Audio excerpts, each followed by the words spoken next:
Hello everyone. This video today is going to be a little bit quicker than some of my other videos, and I really kind of just needed to put out a video today because the Ole Miss versus Penn State video was not going to be ready, and we lost power for a solid 5 hours, so I lost even more time to do things. So in this video today, I'm going to talk about a few of the guys that I am higher on for this upcoming draft class than most people. It is very early on in the draft process, and my opinions could very well change. However, right now I am probably, I would describe as significantly higher and lower on a few prospects than the consensus. So with the intro out of the way, I'd like to say hello and welcome to the JSA studio. I'm your host, as always, Nathan, and today we're going to be taking a very early look at the 2024 NFL draft class, starting with the 4 players that you see on screen currently.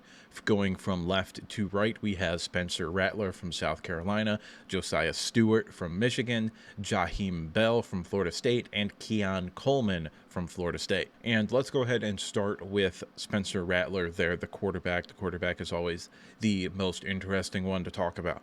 And Spencer Rattler, for the majority of this year, and I have a film breakdown of him on this channel already. You can watch that if you want to. But for the majority of the early goings on for this draft class, in terms of who I had opinions on and who I didn't, Spencer Rattler was my QB3 for a very long time, probably until about week 8 or 9 of this season, when Jaden Daniels really overtook him for that spot. And he's still my QB4. And there were some guys that I think if I did deeper dives on them, they might have ended up ranked higher than him. Shader Sanders is one of those guys. Carson Beck is also another one of those guys that I thought had the potential to potentially leap up into a top 5 QB discussion. Neither of those QBs are going to be coming out into the NFL draft this year, or at least I don't believe they will. So Spencer Rattler, to me, is very clearly in this draft class as good as it is still a first-round draft pick. He is as physically talented as Caleb Williams, and he has as good of an arm as Drake May, and his film is not nearly as bad as people are pretending it is. My boy had the worst offensive line in the Power 5 to go along with no running game and 1 wide receiver. He had Xavier Legette and nobody else in that receiving core, and don't you dare come at me with Juice Wells. That boy is not good. He's a late day 3 prospect at best, either this year or next year. And Legette, I think, is probably a early day 2 prospect. I think he's likely a 2nd round pick. So he, for all intents and purposes, had no help anywhere. I mean, what are you going to come at me with? Dominique Nicholas, who's a true freshman, and yes, he's a phenomenal athlete with sky-high potential at the tight end position, but he's a true freshman, and he barely played for a reason, because he wasn't ready to. And when you watch the film, you still see Spencer Rattler making plays. You see him moving around in the pocket. There is film of him standing in the pocket, taking the hit and delivering the passes. However, as the season went on, even just past like the first 2 weeks, really, he lost all trust in his offensive line. And because of that, he started scrambling around and trying to play Superman more often than he should have. And that did get him in trouble. However, I don't particularly think if you put him behind a competent NFL offensive line, that's going to be all that big of an issue. And the fact of the matter is, pretty much from the last 4 games of last year, where they kind of opened up the offense a little bit, and the last game of this year against Clemson again, he was the quarterback that people thought he was going to be after his first year at Oklahoma. He just didn't necessarily have the weapons to be able to show that. However, he still threw for 3,100 yards in the SEC, probably could have gotten to like 3,500 with the bowl game, to go along with 19 touchdowns to 8 interceptions. That's basically a 2-to-1 touchdown to interception ratio.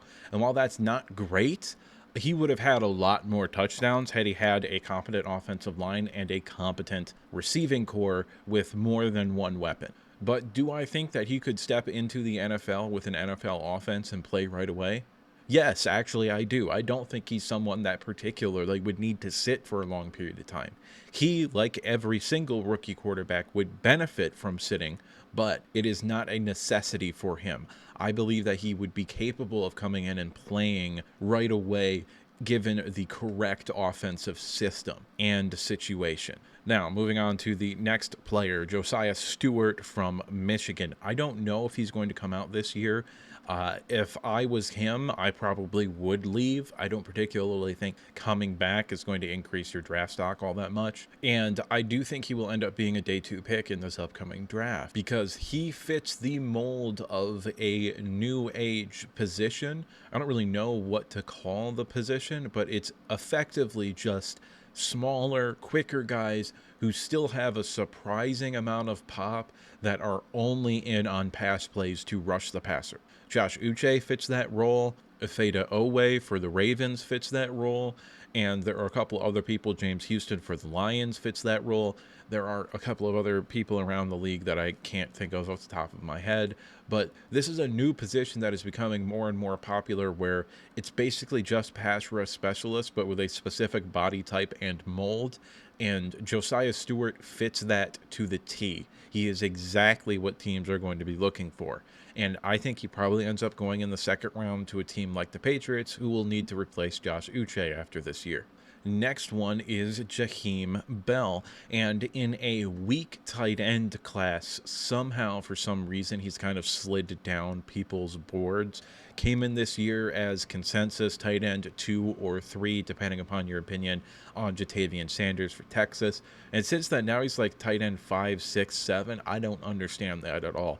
He's played really, really well. He didn't have the target share for some people to perhaps say that he deserves to be taken that high, but you're just looking at production and not the player that he is. He's really, really, really good. He is what a modern tight end / big slot player should be. He's a great athlete. He runs very good routes, catches the ball consistently, and makes plays with the ball in his hand.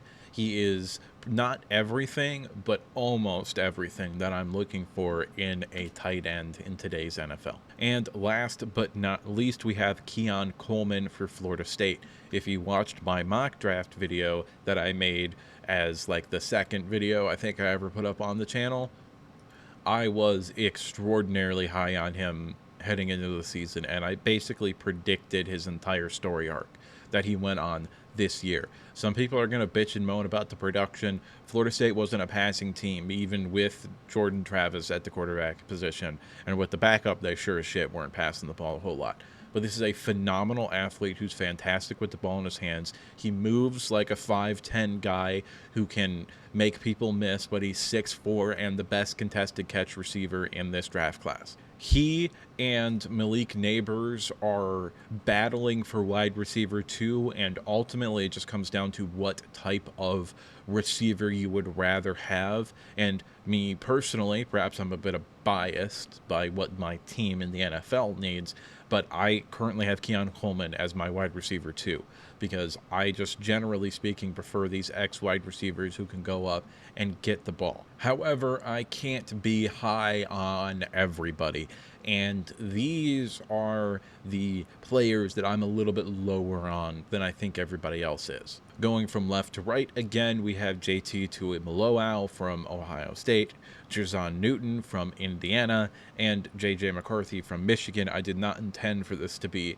Big Ten players that I'm hating on, but that's effectively what this has become. All three of these players, less of an extent with Jer'Zhan Newton, but and more JT Tuimoloau and JJ McCarthy, are toolsy players who don't really have a whole lot of production. Specifically with the Ohio State defensive end, he's a dominant force in run defense. Like, I'm not even going to pretend that he isn't. That's his elite trait. The problem is, if you can't rush the passer, you're not going to get playing time in the NFL. He is basically tools and nothing else in the pass game. He's a good, not great athlete, and he does have a lot of power. He does have a good natural power, but he doesn't know what he's doing. His hand placement isn't great in the passing game. His bull rush isn't there either, and he doesn't have a whole lot of consistent or effective counter moves off of that. Listen, D-line coaches are going to love this kid at the next level because he's all tools, but he's not a first-round pick. I think he's probably a late second, early third round kind of guy for me, and he is someone who is going to struggle to get on the field because of his rawness in the passing game and because of the fact that he isn't the type of athlete who can just win with get off and bend around the edge. Now, Jer'Zhan Newton, on the other hand, has got production for days, and I really, really like him. I do think he's a first-round draft pick.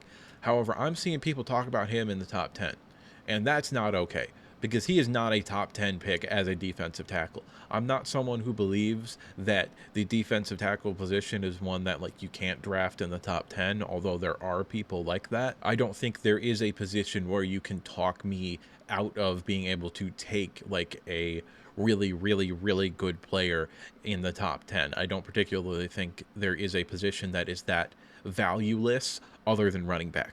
In fact, defensive tackle position or the interior defensive line position, but more realistically, a 3 technique that can really rush the passer is one of 3 positions that I'm willing to take with the first overall pick because their impact on the game is so phenomenal when they exist, and they are so extraordinarily rare in the modern day and age, which is why last year Jalen Carter was my #1 player in the draft class, and he's the person I would have taken if I was the Bears at #1. Nevertheless, let's get back on topic here a little bit.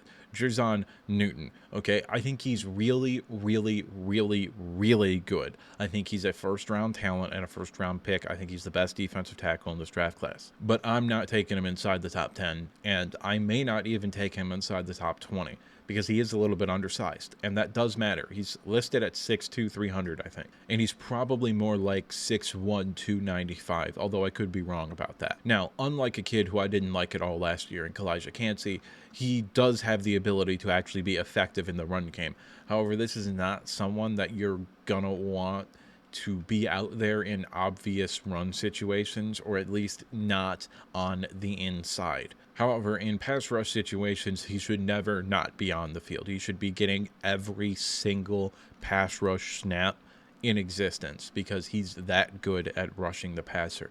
I really, really like him as a pass rusher, but I have some questions about his athleticism and some concerns about his size, and that has caused me to move him down the board a little bit more than other people. And the last one is J.J. McCarthy, and I want to make this very, very clear, okay? I think he's going to be a good NFL quarterback. I don't know what his ceiling is, I don't know what his floor is, but I think he's going to be a good NFL quarterback. What I don't think he is in the QB3 conversation. And what I don't think he is a top 20 pick. I think this is someone who should go in the back half of the first round, probably 28, 29, 30, 31, 32, somewhere in there for a team to either trade up for him and then sit his ass for a year, or for a playoff team with an aging quarterback to sit there and take him and have him sit for a year or two, because this is someone who does not run NFL concepts on the offense, okay? This is someone who does not get past his first or second read pretty much ever, and this is also someone whose physical tools have been greatly exaggerated. He has a good, not great arm with a long release, and his athleticism is good, not great, but he is remarkably less athletic than guys ahead of him and behind him in this draft class. More so because the quarterback position has become more and more about being able to move and run around, and less about his athleticism, because he is still a good athlete, okay? But he is not someone at the next level that you're probably going to want to design run plays for, or really feel all that comfortable about him scrambling outside of the pocket and trying to run as opposed to create opportunities in the pass game. Now, if he comes out, is he a first-round pick? Yes, I think he is. If he comes out, is he going to be successful? Yes. Does the NFL like him a lot more than I do?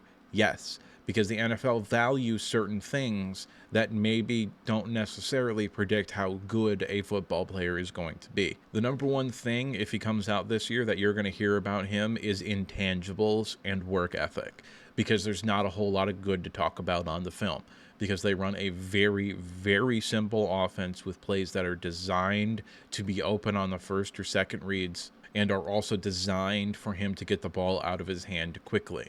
He's also had an elite offensive line the past 2 years, an elite running game. So he's got some other stuff going on with him and around him as well that I think are legitimate criticisms that perhaps some people might not be ready to hear. J.J. McCarthy does not come anywhere near Jaden Davis, Drake May, or Caleb Williams. He's not in the same discussion. And for me, I don't even think he's in the Spencer Rattler discussion. But depending upon who comes out and who decides to go back, he could very easily be QB5. And I think there's a good probability that 5 QBs come out of the first round this year, maybe more, depending upon who comes out and who stays. So last thing that I want to do here real quickly, I want to give a couple of positions that early on in this process I think are strong and have a lot of depth to them. Okay, that's the quarterback position, the wide receiver position, and the edge rusher position. I think there's a lot of depth at all three of those positions, and also the cornerback position as well. But I do think the cornerback position is a little bit top heavy. I'm not necessarily sure that the depth is the same as these three guys. Like, I think we might see 15 quarterbacks drafted this year. And normally you'll get 9 or 10 quarterbacks drafted, and I think there's 6 or 7 first round caliber wide receivers. I'm not sure we're going to get that many in the first round, but I think there are 6 or 7 first round caliber wide receivers. There's a ton of edge rush talent as well, and a ton of depth at that position as well. There are guys in the 3rd and 4th round that I think in a normal, more average edge class would probably be 2nd or 3rd round locks. Weaker positions in this class are interior defensive line, specifically the 3 technique, which I think is maybe why you're seeing Jer'Zhan Newton get pushed up the draft boards, because there are not a whole lot of players at that position in this draft class. Running back is weak. This, I think, is the weakest running back class maybe since 2014. And tight end is another position where there's 4 or 5 guys that I think are going to end up being pretty good at the next level, and one dude who's obviously elite in Brock Bowers. But outside of that, I'm not sure there's a whole lot of guys. I think that tight end is a position you're going to see a run on early in the 2nd round because there's not a whole lot of depth there. So I think you're going to see teams maybe reach a little bit on tight ends. But that's just me, and what do I know? I'm just some asshole on the internet giving you his opinion.